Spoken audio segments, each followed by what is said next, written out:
100 метра. Най-бързата. Старт.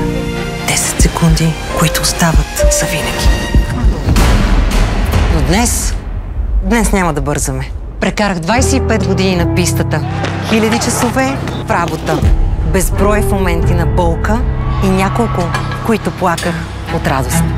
Научих се, че силата си личи на финала, но се изгражда с невидими хиляди стъпки преди него. Научих, че успехът се ражда в тишината. Научих, че когато светът спи, шампионите се раждат. Ето защо избрах iSleep. Тук развиваме силата на съня. И поставяме комфорта в основата на успеха. И за да бъде чуден сънят, за него трябва да се работи.